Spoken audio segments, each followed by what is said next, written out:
It is not going to be easy. बहुत सारे students के साथ ऐसा होगा, 1 घंटे के बाद उनका दिमाग चलना बंद हो जाएगा, पर आप धीमे धीमे धीमे धीमे प्रैक्टिस करेंगे, गिव अप नहीं करेंगे, you will start figuring it out. आपने यदि टेस्टिंग चालू कर दिया है, आप ऑलरेडी बहुत अच्छी पोजीशन में। बहुत सारे स्टूडेंट्स इस फियर से ही बाहर नहीं आ पाएंगे कि ना जाने टेस्ट के अंदर कौन सा भूत उन्हें खा जाएगा, पर जब आपने टेस्टिंग चालू कर दिया है, आप अपनी परफॉर्मेंस को ये 4 पॉइंट्स लगा के सिग्निफिकेंटली इंप्रूव कर सकते हैं। गुड इवनिंग स्टूडेंट्स, संडे को टेस्ट है, होपफुली आप लोग रेडी हो रहे हैं, आप लोग रिवाइज कर रहे हैं। मैं इस वाले वीडियो में स्पेसिफिकली उन 3 घंटों में जिन चीजों का ध्यान रखना है उसके बारे में बताना चाहता हूं। बहुत ज्यादा जरूरी है। यदि आपका लेवल फॉर एग्जांपल 500 नंबर का है, यदि आप इन वाली चीजों का ध्यान नहीं रखेंगे, आपके 400 350 नंबर आ जाएंगे।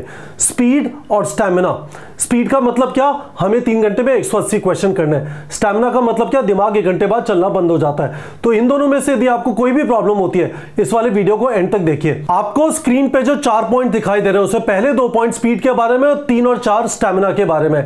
तो पहला पॉइंट, आप पेपर को 3 राउंड के अंदर अटेम्प्ट करेंगे। इसका मतलब क्या होता है, पहले क्वेश्चन पे गए, आपको लग रहा है आप कर लेंगे, टिक मारो, अटेम्प्ट कर लो। दूसरे क्वेश्चन पे गए, आपको लग रहा है आपको आता है, टिक मारो, अटेम्प्ट कर लो। तीसरे क्वेश्चन पे गए, थोड़ा कंफ्यूजन है, कर सकता हूं, पता नहीं, गोला मारो, आगे बढ़ जाओ। चौथा क्वेश्चन 100% कर सकता हूं, टिक मारो, कर लो। पांचवा क्वेश्चन, शिट यार ये क्या आ गया, क्रॉस मारो, अटेम्प्ट मत करो। छठा क्वेश्चन, टिक मारो, अटेम्प्ट कर लो। 7वां क्वेश्चन, गोला मारा, नहीं समझ आ रहा, बाद में कर लेना। जो आपने टिक मारे वो सारे फर्स्ट राउंड के अंदर अटेम्प्ट कर लिए। राउंड 2 के अंदर वापस आके गोले वाले क्वेश्चन अटेम्प्ट करिए, उसके बाद टाइम बचा, वापस आके क्रॉस वाले क्वेश्चन अटेम्प्ट किए। याद रखिएगा गाइस, आपने किसी और तरीके से पेपर अटेम्प्ट किया तो आप एफिशिएंट तरीके से पेपर अटेम्प्ट नहीं कर रहे, आपका ऑप्टिमल परफॉर्मेंस नहीं होगा। इस वाली चीज को अटेम्प्ट करना आसान नहीं है, इसके लिए प्रैक्टिस करनी पड़ेगी। इसी वजह से क्लास में जाके टेस्ट लिखना बहुत ज्यादा जरूरी है, क्योंकि घर पे डिसिप्लिन आ ही नहीं पाता। जब आप हमारे सेंटर पे जाएंगे, आपको हमारा इन्विजिलेटर अपनी जगह से हिलने नहीं देगा। That is the purpose of classroom test series, और वहां पे आप इस वाली चीज को इंप्लीमेंट करेंगे। दूसरी चीज, OMR को एंड के लिए नहीं छोड़ना है। राउंड 1 में आपने बायोलॉजी अटेम्प्ट कर लिया, बायो की OMR भर दो। राउंड 1 में केमिस्ट्री अटेम्प्ट कर लिया, केमिस्ट्री की OMR भर दो। राउंड 1 में फिजिक्स अटेम्प्ट कर लिया, फिजिक्स की OMR भर दो। वापस आए, अब आप गोले वाले क्वेश्चन कर रहे हैं, राउंड 2 के अंदर आपने बायोलॉजी के गोले वाले क्वेश्चन अटेम्प्ट कर लिया, OMR भर दो।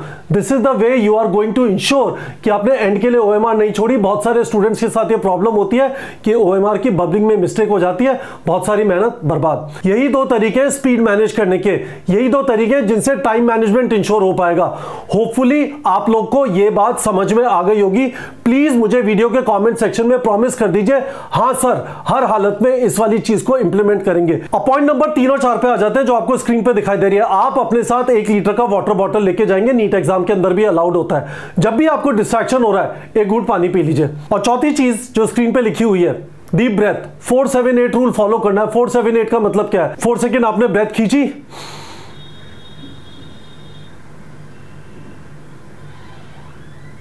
7 सेकेंड रोकी,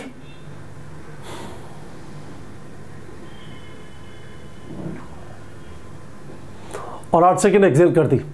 2-3 बार ये करेंगे, your body will start getting focused again. इन सारी चीजों को गाइस बहुत सिंपलिस्टिक लग रही होंगी, आपको किसी और चैनल पे ये चीजें रेगुलरली MCQ प्रैक्टिस और टेस्टिंग के बारे में नहीं मिलेगी, पर हमें ये बात बहुत क्लियरली समझ में आती है। नीट में सिलेक्शन MCQ प्रैक्टिस और टेस्टिंग से होता है। यदि आप इन चीजों को अप्लाई नहीं करेंगे, आपका परफॉर्मेंस अननेसेसरीली खराब होगा। ये कहना सफिशिएंट नहीं है कि घर पे टेस्ट देता तो इसी टेस्ट के अंदर 550 आ जाते, असलियत में 400 नंबर आ रहे हैं। You can easily fix these problems by applying These 4 things। मुझे वीडियो के कमेंट सेक्शन में बता दीजिए, क्या आपको समझ में आ गया ये स्पीड के बारे में और ये स्टैमिना के बारे में। It is not going to be easy.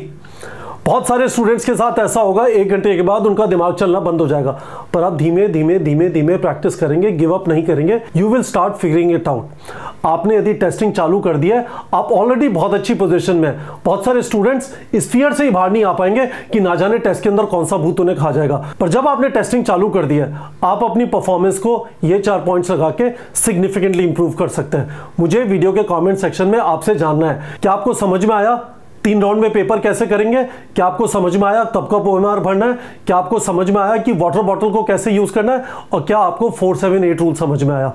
बताइए मुझे वीडियो के कमेंट सेक्शन में, जरूर से जाके टेस्ट लिखिएगा। मैं आपको एक चीज फाइनली ये बोलना चाहता हूं, टेस्ट के सिलेबस में इस बार 12 चैप्टर्स है, स्पॉटलाइट और वाइटल वाले। यदि आपके कुछ चैप्टर्स नहीं हुए फर्क नहीं पड़ता, मैं तो कह रहा हूं 50% चैप्टर्स नहीं हुए, 6 चैप्टर हुए, लेट्स से 6 चैप्टर्स में से 100 क्वेश्चन आए, कम से कम जाके ये तो इवैल्यूएट कर लो कि 100 क्वेश्चन में आपका परफॉर्मेंस कैसा रहा। इन वाले चैप्टर्स के ऊपर ये लास्ट टाइम टेस्ट नहीं हो रहा, इन्हीं चैप्टर्स के ऊपर वापस जनवरी में टेस्ट होगा, फिर वापस इन्हीं के ऊपर फरवरी में होगा, फिर वापस इन्हीं के ऊपर मार्च में होगा, और वापस इन्हीं के ऊपर अप्रैल में होगा। मल्टीपल राउंड्स में हम आपको टेस्ट करेंगे। Please don't waste an opportunity to go to a centre, sit for 3 hours and apply all of these things. These things are going to ultimately matter on the exam day. ठीक है बच्चों।